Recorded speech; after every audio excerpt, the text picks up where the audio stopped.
اور کر لو اسے جلدی سے. ماشاءاللہ بہت اچھے لوگ ہیں, ماننے والے لوگ ہیں. گھر سے نیت کر کے آئے, ہم تو مانیں گے انشاءاللہ. جو نیت کر کے آئے اسی پہ عمل کروا رہے ہیں. گھر سے نیت کر کے آئے تھے کہ جو اعلان ہوگا اسے مانیں گے انشاءاللہ. آ جاؤ, ادھر سے بھی آ جاؤ, دائیں طرف سے بہت ساری جگہ خالی رہ گئی ہے. دیکھو آپ لوگ تو زیادہ اچھی طرح جانتے ہیں چونکہ آپ ایسے ہی علاقے کے ہیں. جنگل میں جب چرواہا بکریاں چراتا ہے تو کوئی بکری جب اکیلی رہ جاتی ہے تو اسے ایک بھیڑیا ہے وہ آ کے لے جاتا ہے. کہ میں لے جاتا ہے نہیں لے جاتا, اکیلی بکری کو بھیڑیا کھا جاتا ہے. تو جس طرح بکریوں کا ایک بھیڑیا ہے اسی طرح انسانوں کا بھی ایک بھیڑیا ہے. اس کا نام کیا ہے؟ نام تو سب یاد ہے نا آپ کو, اس کا نام ہے شیطان. اگر اکیلے رہیں گے تو وہ آ کے ہمیں بھی لے جائے گا. اس لیے جماعت سے نماز پڑھنے کا حکم ہے, اکیلے اکیلے پڑھنے کا حکم نہیں ہے, جماعت سے نماز پڑھنے کا حکم ہے. یہ جگہ خالی ہو گئی, اس کو آپ لوگ تھوڑا سا پوری کر لیں. ماشاءاللہ ہمیں صحابہ کی نیت کے ساتھ سننا ہے اور صحابہ کی طرح ہی بیٹھنا بھی ہے. ہم ہر چیز میں صحابہ کی نقل اتاریں گے,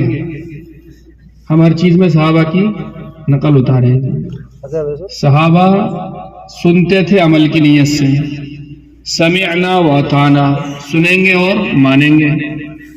اور یہودی سنتے تھے نافرمانی کی نیت سے, سمعنا و عصینا, سنیں گے اور نافرمانی کریں گے. تو صحابہ کی نیت سے سننا ہے. اور صحابہ بیٹھتے کیسے تھے؟ اتنے جڑ کر مل کر بیٹھتے تھے کہ اگر چادر ڈال دی جائے تو کہیں جھول نہ آئے. تو ہمیں بھی صحابہ کی طرح بیٹھنا ہے.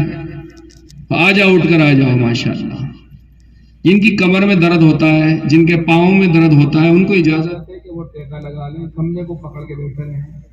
باقی جن کی کمر میں درد نہیں ہے, جن کے گھٹنوں میں درد نہیں ہے, ان کو تو مل کر ہی بیٹھنا چاہیے. نیت کرو انشاءاللہ عمل کریں گے.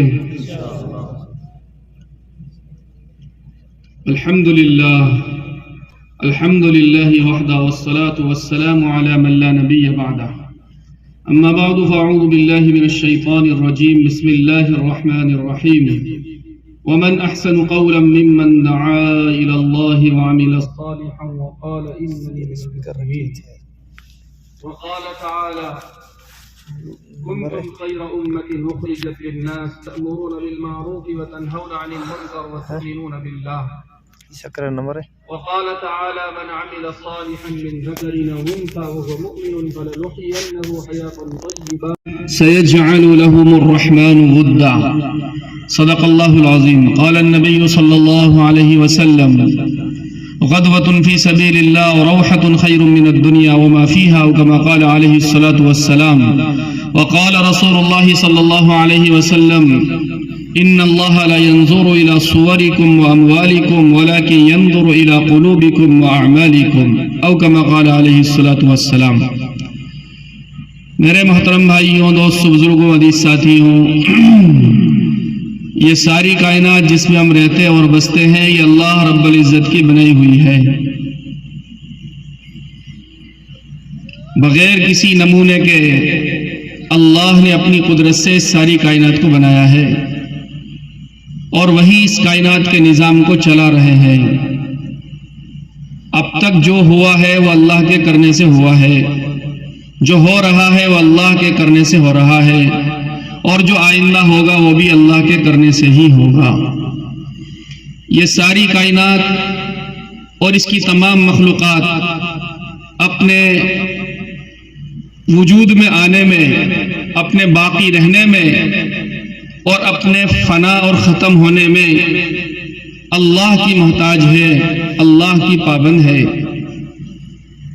اپنے نفع میں بھی اللہ کی محتاج ہے اور اپنے نقصان میں بھی اللہ کی محتاج ہے. اللہ تعالیٰ کا اعلان ہے قل هو اللہ احد.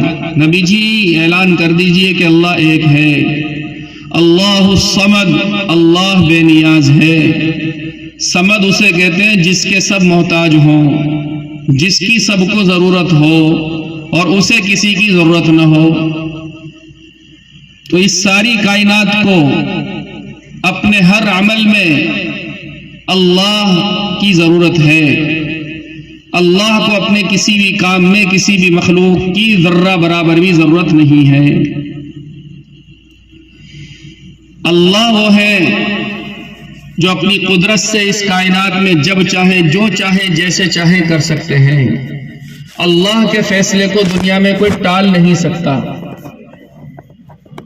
خود اللہ تعالیٰ فرماتا ہے الا لہ الخلق والامر، حکم اللہ ہی کا چلتا ہے۔ غور سے سن لو، حکم اللہ ہی کا چلتا ہے اور پیدائش بھی اللہ ہی کے ذمہ ہے۔ ساری کائنات مل کر مچھر کا ایک پر بھی پیدا نہیں کر سکتی، پیدائش صرف اللہ کے ذمہ ہے۔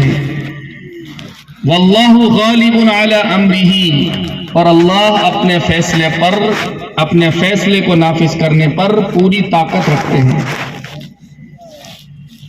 دکھنے میں تو یہ لگتا ہے کہ ساری دنیا میں جتنے بھی حاکم ہیں وہ جو کہہ رہے ہیں وہی ہو رہا ہے، وہ بھی یہی سمجھ رہے ہیں کہ ہم جو چاہتے ہیں وہی کرتے ہیں، وہ بھی اس کے دعوے کرتے ہیں کہ ہم یہ کر دیں گے، ہم وہ کر دیں گے اور ہم نے یہ کیا۔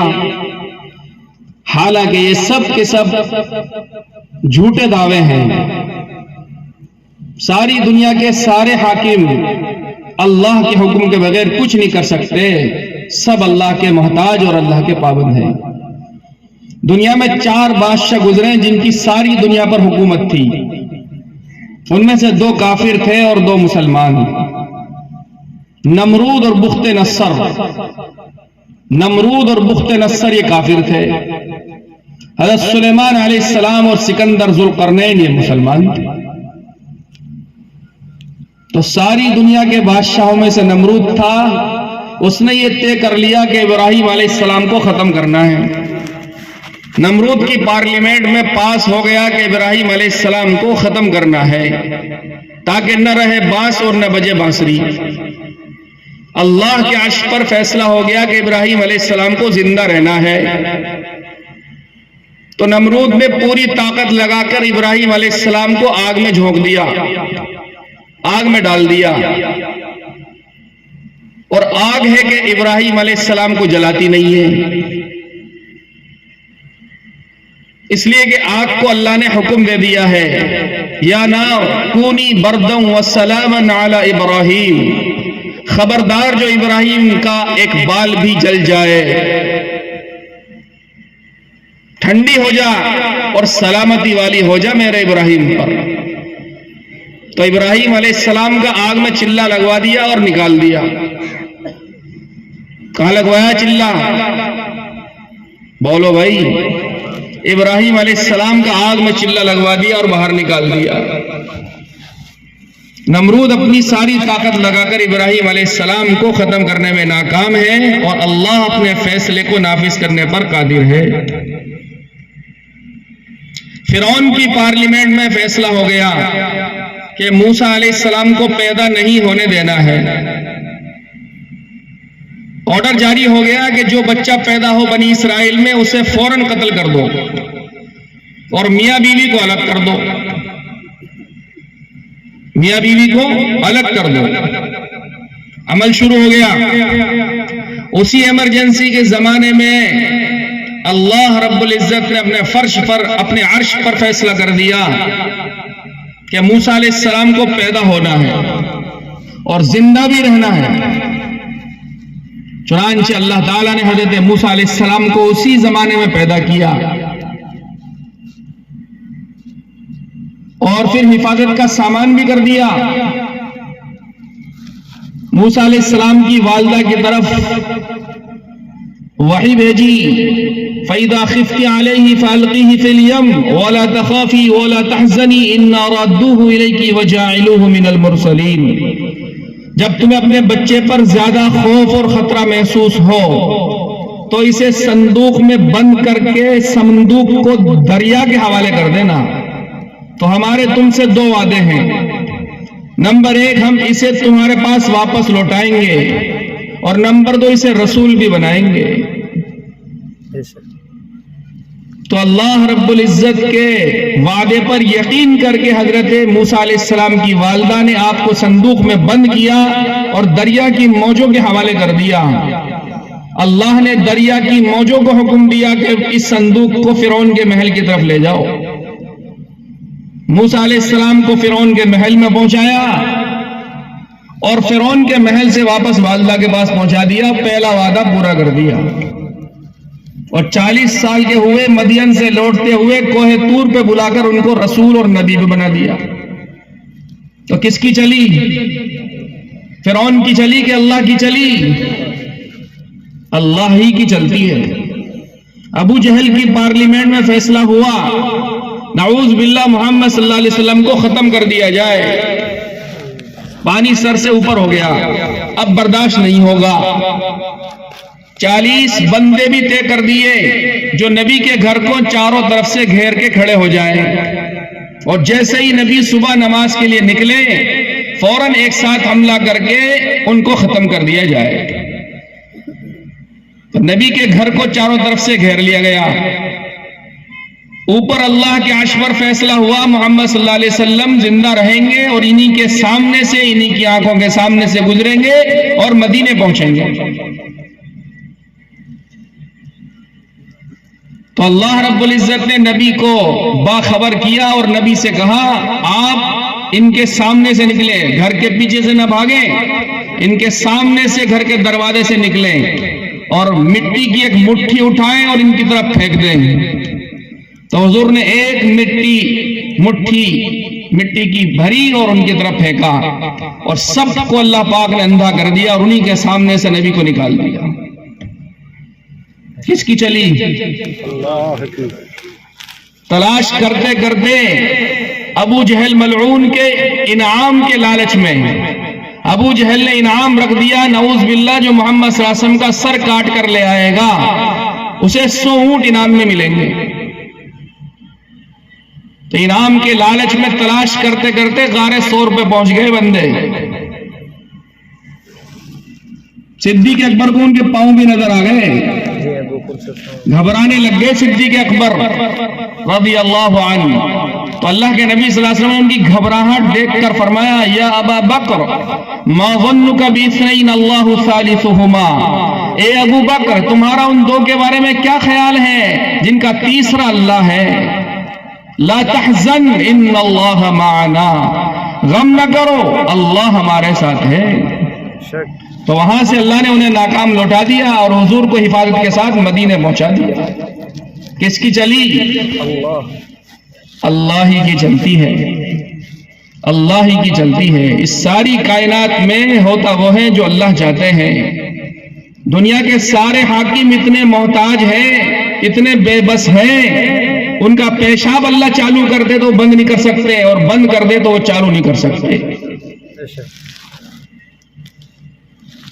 کرنے والی ذات کس کی ہے؟ اللہ کی ہے۔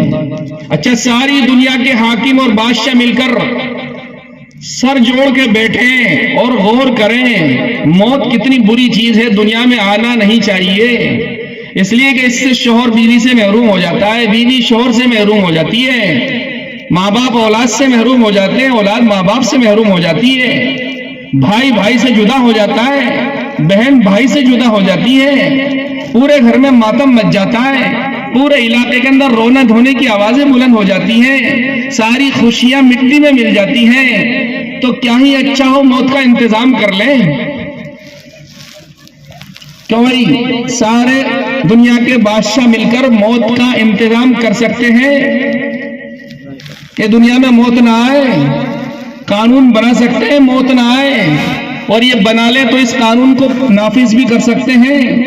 نہیں کر سکتے، کیونکہ یہ قانون کس کا ہے؟ یہ قانون اللہ کا ہے۔ اس دنیا میں موت آ کے رہے گی، اللہ نے اعلان کر دیا ہے اینما تکونوا یدرککم الموت ولو کنتم فی بروج مشیدہ، تم جہاں چاہو جا کر چھپ جاؤ موت تمہیں پکڑ کے رہے گی۔ کل نفس ذائقۃ الموت، ہر جاندار کو موت کا مزہ چکھنا ہی ہے۔ قل ان الموت الذي تفرون منه فانه ملاقيكم، اعلان کر دیجئے جس موت سے تم